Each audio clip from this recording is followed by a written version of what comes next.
Yes. Subire muli bulungi baganda bange to whoever agenda okuliza audio no oba already joining in. So ngaza muganda ffe Comrade Fred Lumbuye mwenandooza mawulire mugasomye bulungi abatanda bagategeera ngenda kuyitira mu kiwandiiko era ngenda ku briefingamu what's currently going on naye nga situnaba genda into details n'okwebuuza ebibuuzo ebiyitirivu ennyo olwa statements government sebbirizi ezikoze eya Uganda n'eya Turkey because government si zombi zivuddeyo ne ziwa stand yaayo ku Lumbuye Fred comrade waffe naye kitulekanga twebuuza ebibuuzo biyitirivu nnyo. Olwaleero mwena mukimanyi bulungi nti mwadanku nyingi yakedde nasinkana Jojo Dong ne Okero Riem era nga bamukakasiza nti bo tebalina Lumbuye nti bo tebamuyina akyali mu Turkey talipotingibwangako. Then Shadow Minister waffe nga wamanya abaana ba NUP bagezigezi n'agamba no kangende confirming from Turkish Embassy mu Uganda era n'agenda bulungi na confirminga Turkey ne mugamba nti Lumbuye talipotingibwangako akyali mu Turkey tali mu komera ali bulungi nnyo talina kizibu na kimu kyamutuukako nti simanya ali ku immigration center emu. Aho waliwo question mark mpitirivu nnyo. Actually before nga tunakwebuuza ebibuuzo bingi nnyo ndowooza katusooke tuyite mu statement eyo eya mwadanku nyingi then tugendere ddala ku kinyusi era omuliro gwe tubadde twatandika ndowooza ate tugukumire ddala gwakire ddala paka comrade waffe webamusesema. So munku nyingi yavuddeyo olwaleero of course let me go through this. Yagambye nti ku update gyaddawa ndowooza osoma bulungi nnyo njagadde statement eno njibaterewo bulungi update eno nawe webere nga osobola okusoma bulungi. I know some guys temunagiraba bamwagirabye mwetaaga okumanya ebintu bingi. So agamba nti Lumbuye in Turkey not in prison but at an immigration center. Turkish ambassador to Uganda briefed me this afternoon of 31st of August 2021. Agamba nti after Uganda Foreign Affairs Ministers today responded in writing to my inquiry on Lumbuye whereabouts contained in their response to Parliamentary Foreign Affairs Committee in which they maintained that Lumbuye is still in Turkey. I thereafter sought meeting and engaged in discussion on Lumbuye this afternoon with the Turkish ambassador in Uganda, Kerim Arp, who was accompanied by embassy military security at the embassy in Kororo, Kampala. The ambassador informed me that Lumbuye has been offered protection by Turkish immigration agency at an immigration center because his immigration status had expired with no running Turkish visa. Now, statement here yoka waliwo ebibuuzo nga 10 but let's first finish. Turkish ambassador assured me that Lumbuye is not detained at any police station or prison in Turkey, but being overseen at immigration center in Turkey, alive, okay, and well. Okay, let's continue. Nagamanti, further, Turkish ambassador briefed me that Lumbuye was apprehended by Turkish immigration agency, but has his full rights under Turkish laws and international laws, which we can fully explore. However, the Turkish ambassador maintained that the Turkish legal system is not as expensive as it is being reflected in Uganda media because refugees and asylum seekers from world over regularly and easily use the Turkish immigration and court system. Okay, let's continue. Turkish ambassador Kerim confirmed that indeed Uganda government, Interpol and the Turkish government have been in talks over Lumbuye since his encounter with the Immigration Service, but that no conclusion or agreement has yet been reached. The Turkish ambassador assured me that Turkey has a long-standing history of standing with and welcoming refugees, asylum seekers, etc. from world over, and cannot note that easily surrender any person, including Lumbuye, without due respect of his legal rights and safety. Okay. I can with comfort state that the Turkish government have today, through the embassy at Kampala, revealed the status and situation of Lumbuye. We shall accordingly follow up the above and the other diplomatic brief to now take an informed way forward for eventual redress targeting formal release of Lumbuye. Nkunyinji Mwada, member of Uganda Parliament and Shadow Minister and Shadow Foreign Affairs Minister, Uganda. Okay. I'm very sure statement ogitegedde bulungi era ogiwulidde bulungi. Kakati tutandika okwebuuza ebibuuzo. Nawe kenyini ndowooza ebibuuzo bino oli mu byebuuza, sinze nze kama ali mu kubyebuuza, naye mwena mukimanyi nti comrade waffe Lumbuye baamuwamba kuba kati kuno kulinga kuwamba. Anyway, according to their explanation katugambe nti no baamukwata.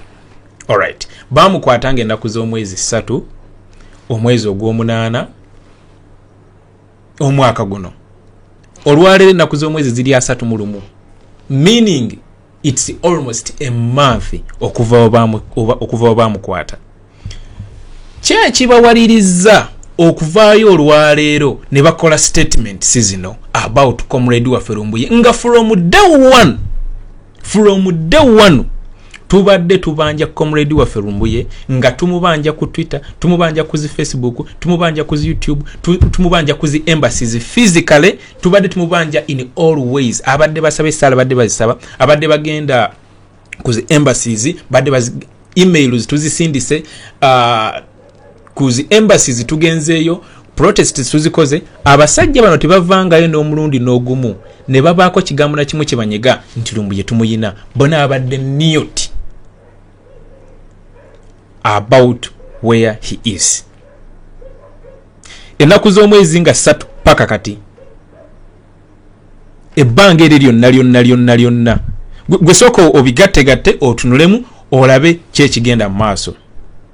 Then ekirala we batugamba nti nno Lumbuye bamudetaininga ku immigration center emu. I don't know amateeka g'ettake naye siinaayo nsi gye mmanyi nga immigration center is a detention center. Artist amateeka g'ettake gagamba omuntu olina mu detaining essaawa 48 obeera nga alina omusango gwazizza before nga tonamutwala mu kooti. Lumbuye wa kika kyoyo era musibe ekyoyo gwe mudetainize ku immigration center emu, gwe mutakkiriza kulaba lawyer, gwe mutakkiriza kulaba ba family members be, gwe mutakkiriza kulaba ba friends be, gwe mutakkiriza communicating akona muntu yenna. Comrade waffe oyo gwe mulaba tewali muntu n'omu yali amulabyeko, tewali muntu n'omu yali ayogeddeko naye, tewali muntu n'omu. Ono lawyer mukyamujjukire yagamba nti nno lawyer mukyamujjukire yagamba nti nno tumuwe sente, simanya otugana omuwa, simanyi olunaku luyitawo agenda kuzongeza giwere emitwalo 10 giwere emitwalo 2. Bamusaba at least alete audio eya Lumbuye yamubula. Namusaba at least alete akafaananyi aka Lumbuye wawaali kamubula. Namugamba at least Lumbuye amuteeke ku simu abeereko omuntu gwayogera naye byamubula. Namugamba at least akubireko ko omuntu yenna nga ne Lumbuye bayogere byagaana. Artist kale ka video footage konna ne kaba kakatikitikamu byagaana. Kati olwaleero abasajja bano bavaayo ne batugamba Lumbuye ali ttake ali mu detention center immigration center bamudetainiza bamwadde protection from what? Kati then awe kiddayo kuziri nga bwagambye nti waliwo enjogerezaganya wakati wa government ya Uganda ne government ya Turkey. Kati bwongamba nti nno Lumbuye wamukwata overstay visa yali yaggwako. Kati ate enjogerezaganya zino ziba zikwataganira wa Lumbuye okubeera nti yali kangambe nga omukale tugambe nti kituufu visa yali yaggwako. Alright, visa weggwako ate talks zigendera zikwataganira wabijjiramu watya Interpol, ate simanyi police, ate simanyi Uganda government, ate simanyi Turkish government nti waliwo enjogerezaganya. Banange temutuuddiisa abantu abamu tutegeera era twetegeerera. Toyinza kuvaayo kati after like 20 how many days ziri 28 days okuva musiba almost a month guno mwezi gwa February mulamba okuva mu musiba n'otugamba nti enjogerezaganya zikyagenda maaso. Njogerezaganya akyezo ku kasango ke mugambye wano ntino ka overstay visa yali yaggwako. Njogerezaganya zaawa ekituufu kiri nti government ya Turkey eno ne bana abasajja balina Lumbuye oba bakyamuyina actually kuba kati tumanyi na kumanya wabanga bakyamuyina kiba kitegeeza bakolera ku orders za dictator Museveni era tuongere okubasabula oba si kyekyo. Anyway, bakolera ku orders za dictator basibire Lumbuye ewaka aberenga oba bamusibire yonna gye bamusibidde kuba kati tumanyi na kumanya oba ali mu detention center kuba I've never seen an immigration center oba office nga efuliddwa detention center. I don't know, I've never seen that. Ekyo siyina wenkimanyi era wekibanga gye kiri mu Turkey man obuuba buzibu bwa amaanyi. Kiba kitegeeza kyonna kyonna ekisibisiza Lumbuye oba tugamba nti simanyi ali ku immigration detention center immigration center yonna gyali kuba wati obagamba bo kiba kitegeeza bakolera ku orders za Museveni bagane Lumbuye okuddamu okulabikira anywhere for a time bo gye baagala. Kino tukirabyeko baganda baffe babuzeewo mu ngeri wati John Bosco Kibalama bamukwata 2019 mu June up to now tewali muntu n'omu yali azzeemu mulabako yadde family members be yadde bamikwano be badde be yali akola nabo. So these are the kind of tricks oba games bana basajja zibali mu kuzannya oba sekyo nga muganda waffe taliyo. Nze nkyebuuza negotiations zikwatagana kuki era negotiations zikyezo. Okay, bazi batudde olwaliro nti Lumbuye munamutuwa nti ate tumujja mu muwa visa yaggwako nti neba nange mutuwe ti tinedda mukomeewo enkya omwezi mulamba nga mukya negotiatinga. Nze siraba ngeri gye bigattamu agawalaayi oba okujjako nga comrade waffe yafuna obuzibu ng'engeri gye bamukwatamu bamutokyalinga kuba kati wobiconnectinga byonna n'obiconnectinga agawalaayi oluddo oddawo n'ogamba naye oba kituufu naye ogamba nti kituufu naye ate ne weebuuza bagenda mutaddi era ku conditions ki kuba omuntu oba mukwata nga visa ye ebadde yaggwako. There are some administrative fees zaba ayina okusasula. Next step ne bagimubuulira oba bamureportinga oba tebamureportinga oba naye nga you have to pay some administrative fees is very well stipulated according to the constitution of that respective country. Tosobola kudinayinga muntu go kuterwa visa ku meeting of family members be ku meeting aba lawyer ku meeting aba friends be alinge gamba in brief Lumbuye is being held incommunicado which kind of musango gwa visa ogwo tebigatta gawalayi tebigatta. Ekituufu kiri nti comrade waffe ali mbuzibu obw'amaanyi era abasajja bano engeri gye bavuddeyo ne bagamba nti nno bamuyina ettake simanyi mulamu kasita bo bennyini nyine babyeyogeredde kati bannange gwake. Nze siyina kintu kye ngenda kukkiriza n'eki paka nga ndabye Lumbuye nga mulamu. Oli ayinza okuddeyo n'agamba nti naye nammwe nti ate simanyi ebintu mubitaddemu oba olusungu lungi oba mulowooza nnyo. Nedda, nze tewali story n'emu gye ngenda kukkiriza paka we nnaalaba ku Fred Lumbuye nga mulamu ng'ali wano oba ng'ali wali. Omusajja ono tewali n'omu yali amulabyeko, tewali n'omu yali ayogeddeko naye, tewali n'omu yali awuliziganyizaako naye wadde akafaananyi wadde ka video wadde akaloboozi. So byonna bye batugamba paka nga bamaze mu producinga. So engeri gye bakyogedde nti bo bennyini bamuyina then kati zaabika emipiira. Akulira immigration mu ttake ateekebwe ku nninga oba email ze tuzijjuza letters tujizuze Twitter handle ye tugistorming tumubanje lumbuye kati ate katukiteekemu n'ebirungo. Engeri bo bennyini gye bavuddeyo ne bagamba okay nti bamuyina kati zaabike paka we bamuta paka we tumulaba konze tewali kinna kimu kyengenda kukkiriza paka nga tulabye kulumbuye paka nga mulabyeko obanga akoze live video natugaba baganda bange chichi ne kibaddewo ne kino awo mutima gujja kuwera naye tewali story n'emunze egenda kumpeeza weza okay katutegedde lumbuye wale nedda sebo bannange tetubeera bwe tutyo we tunaabeera bwe tutyo nga tukkiriza buli kimu komuledi waffe tetugenda mununula engeri bo bennyini gye bavuddeyo ne bagamba nti bamuyina then kati zaabika emipiira musango kyogo ogwamukwasa ogumuteekesa mu detention center eri ku immigration center ye immigration center kyeyo gye bamukuumira ng'akoze musango kyogo gw'amaanyi ye enteeseganya ziri ku kinaki. Bana basajja balina kye batukweka muzibuka amaaso baganda bange muzibuka amaaso temukkiriza mboozi paka nga tulabye kulumbuye we babanga balina ekizibu kye bamukola oba ekirala nga taliyo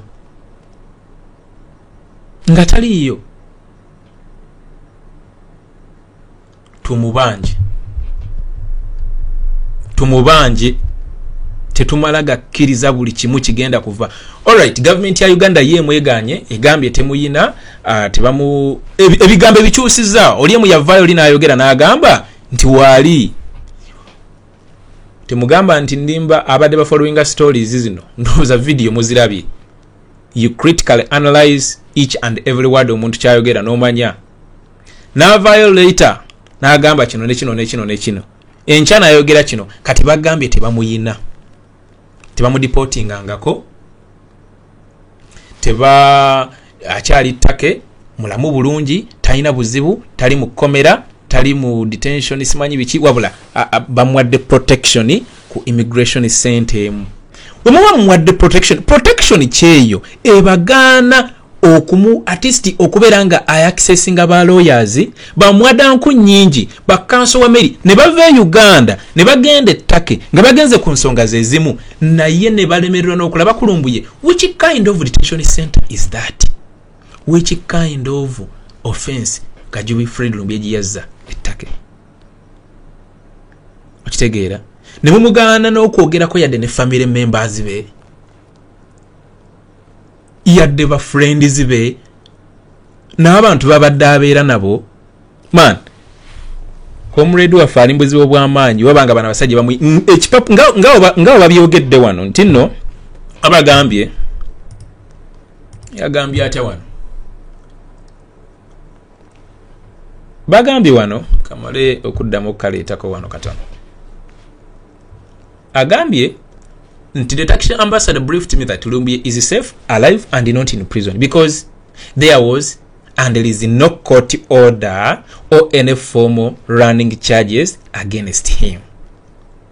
Mujjukira nti wane Uganda Lumbuye bamwesunzenga bumale baliko n'obumansuka webuti nanga yavayo n'agaba mutegekedde emisango 15 jimulinze naye of course tebiyina batiisa kuba tewali musango nagumu guyinza musinga waka tewali yadde ebyo tebiyina beera liikiriza yadde n'akamu muntu baba mulese Uganda and all that kind of nonsense gye bayogera musema mutegekedde emisango 15. So katono bagamba nti nno the Turkish ambassador briefed me that Lumbuye is safe, alive and not in prison because there was and there is no court order or any formal charges running against him. Alright, kati bwogamba there is no court order or formal running charges against him atengo ogamba nti nno visa yali yaggwako then ate kati oba olinda oba kyeki bakikugaana omuntu oyo okumuleka n'abeera free n'abeera ina rights ze ez'oku-associatinga ez'oku-accessinga legal team ye gy'aba ayagadde, ey'okwogera ne ba-friends be, ey'okwogera ne ba-family members be, ey'okubeera nga ina human rights ze eziri God given. Tax ambassador assured me that Lumbuye is not detained at any police station or prison in Turkey, but being overseen at immigration center in Turkey, alive, okay, and well. Okay, eno yoka statement for jitwagala nti Lumbuye is not detained at any police station or prison in Turkey, but being overseen at immigration center in Turkey, alive, okay, and well. Kati mumutulage okitegeera, kati team, legal team kati eddayo ettake, kati legal team yaffe erina okuddayo ettake, anti bagaye bennyini nyine bamuyina ali ku immigration center. Let us find that immigration center. Banange eno ensonga nnene nnyo kugamba tebabajisa ne babateeka kasigiri ne mugambe Lumbuye yalabise. Temukkiriza kintu na kimu paka we tunaalaba Lumbuye, paka we tunaamulabako nti yuno wano, paka nga tumulabyeko. Temukkiriza buli kimu. Legal team eve waka egende ku ground ettake. Tuyina bannayuganda abali ku ground ettake nga bapato, basajja battu ba friends nnyonnyo, pato mukwano nnyonnyo gwa Lumbuye, naye pato oyo gwolaba talabangako Lumbuye n'omulundi n'ogumu kacyanga Lumbuye oba mukwata bano bibagamba basemaje bamutadde ku immigration center. Eno statement yo kaje twagala. So akulira immigration mu Turkey kwegamba we need to expose the immigration status of Turkey, because what they are doing is wrong. This is an international offense against a citizen of another country. Guys, let's wake up. Bayongere sebone bagamba nti Lumbuye was apprehended by Turkish Immigration Agency but has his full rights under Turkish laws and international laws. Kati kambuze wogamba nti nno he was apprehended by Turkish Immigration Agency but has his full rights under Turkish laws. Amateeka getake gagamba nti nno omuntu musibe aleme kulaba lawyer, aleme kulaba kwogerako makwano be bonna, aleme amateeka gateekawo gatewegalagira ne international laws. Kyekyo nkyenkugambye nti tulina okwexposinga abasajja bano. Ono bujwanga temumukkiriza paka nga tulabye ku Lumbuye tubateeke ku nninga, anti bo bennyini ne bavuddeyo ne bagamba Lumbuye bamuyina.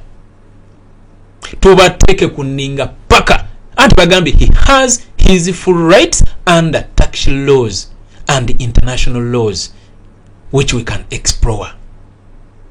However, the Turkish ambassador maintained that the Turkish legal system is not as expensive. Oyo bujwanga festwagala kumanya ekikulu nti muli babbi muli bayaye musiba muti omuntu webibanga bimwogera bituufu musiba muti omuntu for a month. Temukkirizako kwogera na lawyer n'omu, temukkirizako kwogera na family members eno yadde ba friends be kwegamba ali held in communicado takkirizibwa kuba simu, takkirizwa kati ongambo tanti no muba temukolera ku orders za dictator Museveni. Of course oli ayinza okugamba nti kyekiyinza oforcinga abasajja bano kolera ku orders za Museveni. Sente Museveni ayo obuyiyi sente ate omanyi sente kyesobola okukola. Museveni ayo obuyiyi sente.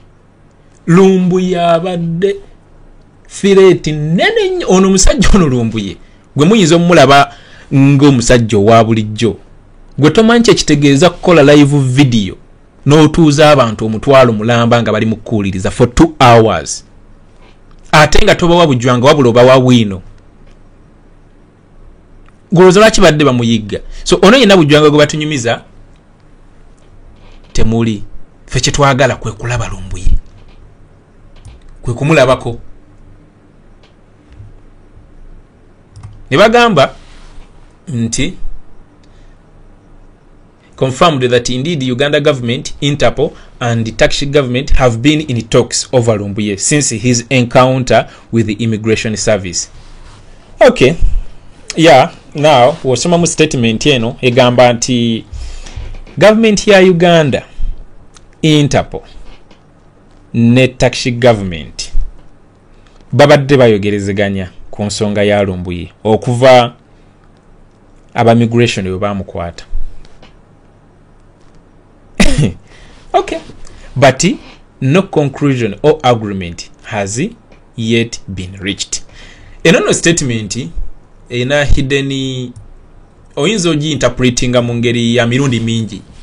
Oyinza ogi-interpretinga ng'obeesinga ku bye bayogedde nti bituufu era n'ogamba nti alright, immigration banga yamukwata kiba kitegeeza immigration we yamukwata, then government ya Uganda n'ekitegeerako, then n'ebiyingiramu, then government ya Turkey ne declining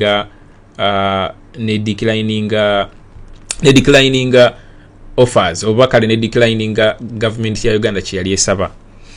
Oyinza okitaminga mu ngeri bwetyo. Statement nti Lumbuye government ya Uganda, Interpol ne government ya Turkey babadde mu njogerezeganya okuva Lumbuye bamukwata.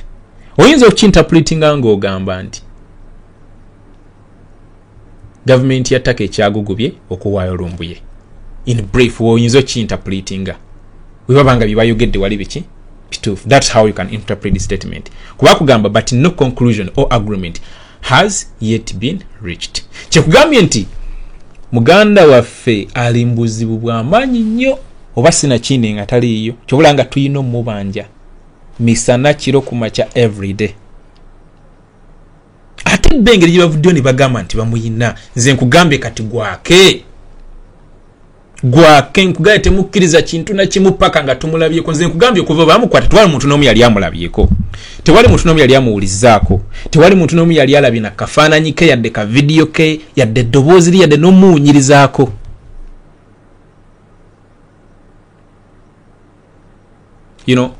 Kati ngubavaawo n'agamba nti the Turkish ambassador assured me that Turkey has a standing history of standing with and welcoming refugees, asylum seekers, etc.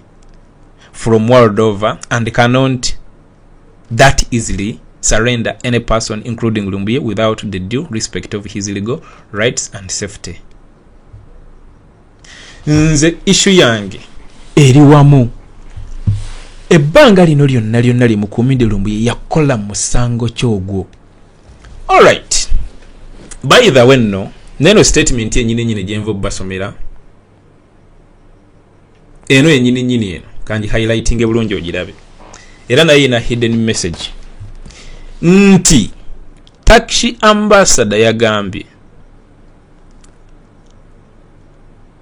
Turkey has a long-standing history of standing with and welcoming refugees, asylum seekers, etc. from world over, and cannot that easily surrender any person. Alright. Including Lumbuye, without due respect of his legal rights and safety. Man, ebintu nno bino biwanvu tetubibuusa maaso kuba kati bagamba nti surrender. Kiba kitegeeza this is no longer an immigration issue. These things are political. Kino kiba bakweka. These things are political.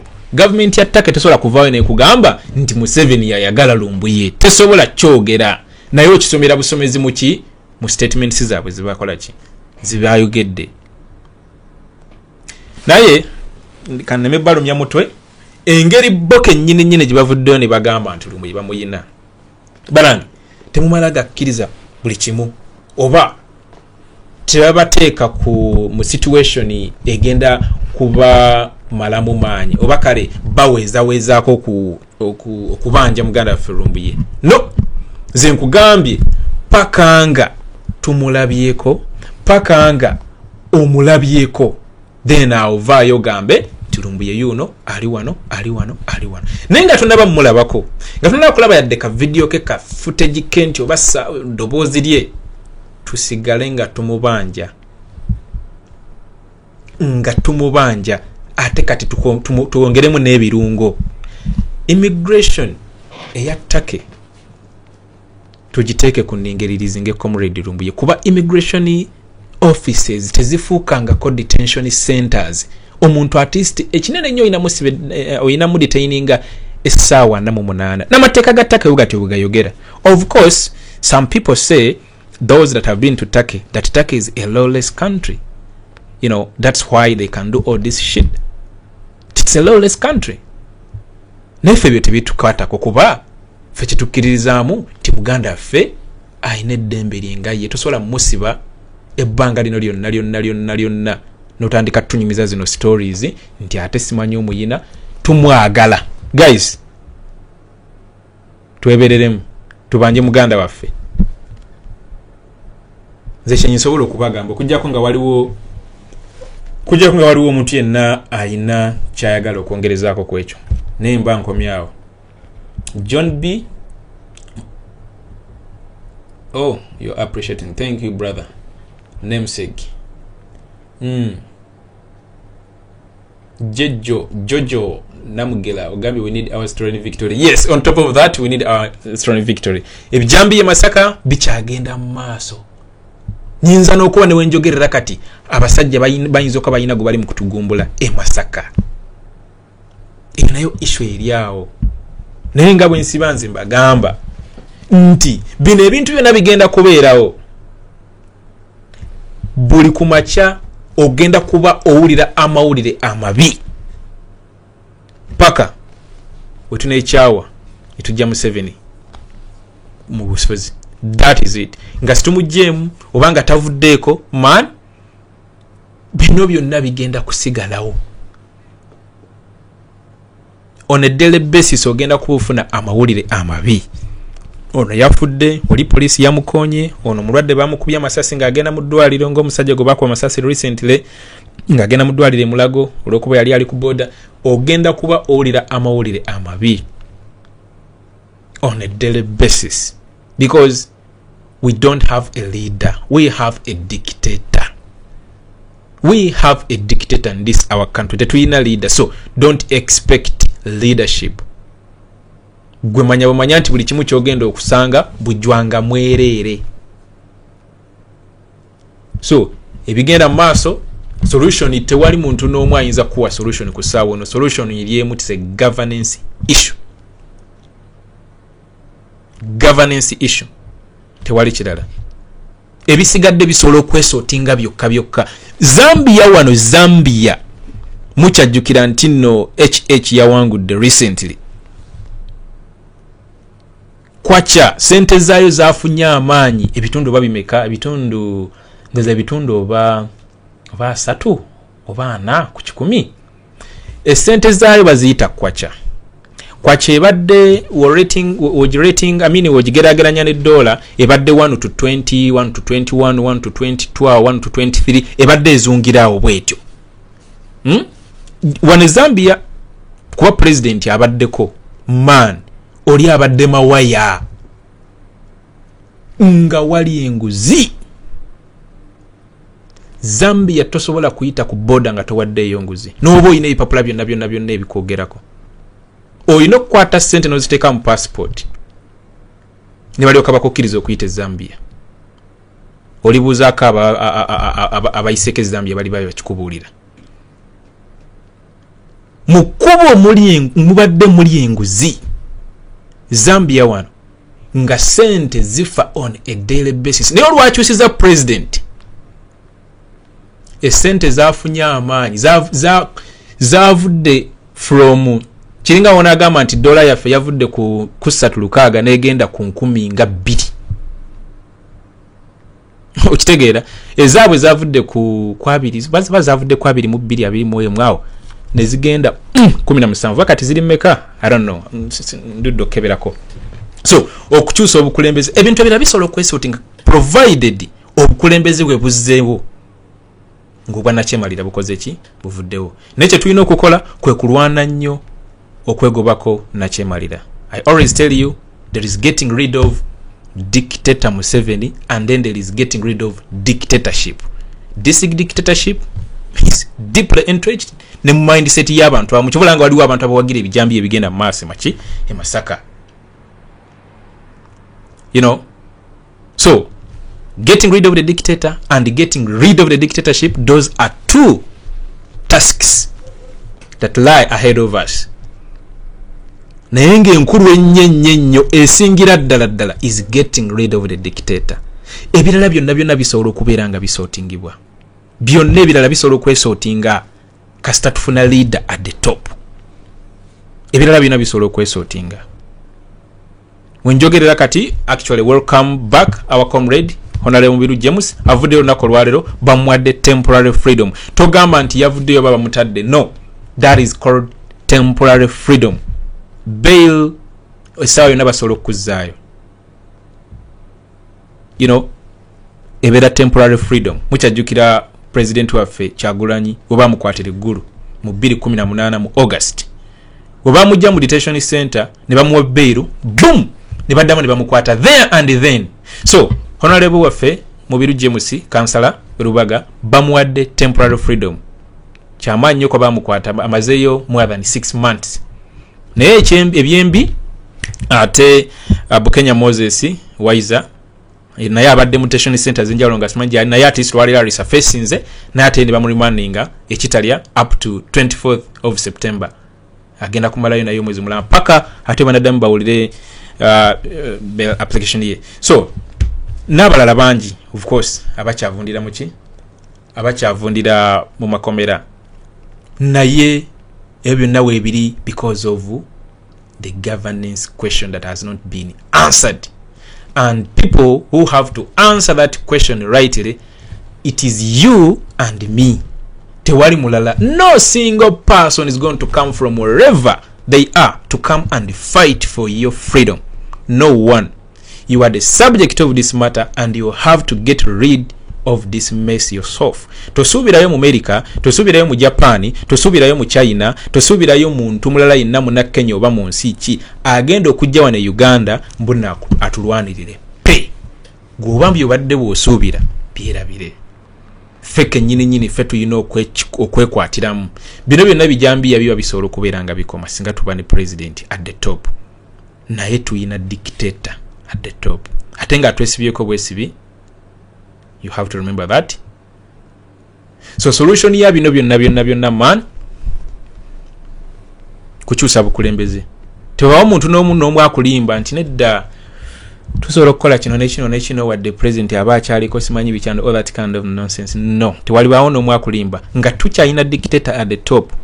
Mulaba bafaayo ku by'Emasaka kyokka nga abantu bafa naye ate ne bavaayo ne babragging nga simanyi batuta abajase Somalia. To do what? Nga in your country people die on a daily basis. Babatta n'ebijambiya. They are murdered, they are slaughtered. The way people die in Masaka region, man, you can't even think about it. You can't even think about it. Then they come out and brag and say to Tabajasi South Sudan. To do what yet in your own country? Within a period of 2 weeks, abantu bakunukiriza mwasatu abate muddwa.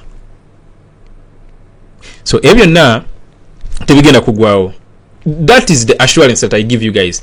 All that kind of madness is not going to come to an end if we still have a dictator at the top. You know? So, I believe that is enough for today. Yeah, that is enough for today. Have the best of the day wherever you are. Good night, good day, good morning. I know you guys live in different countries across this planet. You know, Uganda is scattered all over this planet. They scattered not because they love to. They scattered because the situation back in Uganda is not good. It's not good. To get 1 million shillings in Uganda here, it takes you too much work. You know, too much work and time. So they scattered all over this globe not because they want to. They scattered because there is too much unemployment. A question that also needs to be answered, but not by the current regime, of course. Eno yote chayina chisobola kukolera muganda wange. Era nze nsasira nnyo abantu abawagira NRM. Man, I look at them and like, are you really, you know, just that's why I always tell you, tell them that they need to recharge their mental batteries. Maybe they are running low. You know, some people need to recharge their mental batteries to think right. Yeah, because how dare you support these guys? Guys who kill and then they say they are going to pay families of those that lost their lives. I saw this guy, is it Bamwine, was on TV recently, was it yesterday, saying that, you see, the president is interested. That's why he said those that have lost their loved ones, he's going to give them 10 million. And then you look at the guy, instead of giving constructive idea solution that, you know, the president is interested, maybe he's going to deploy this kind of security teams, abakesi here and there. Yagambye nti is interested agenda basasula. Sibye baliko. Guys, wake up. Oh. All right. John B. JB, you've made my day. Thank you. All right, guys. Kamba sibule mbere bulungi. Temwerabira kusharinga messages, you know. Temwerabira kusharinga message mugisharinge n'omuntu omulala agifune. Kuba the more you share is the more eyes you open. We've reached where we are simply because of this. Tetujja kuzikiza paka nga tukoze eki nga tukigusiza. Yeah, tele kuzikiza. All right, guys, have the best of the time.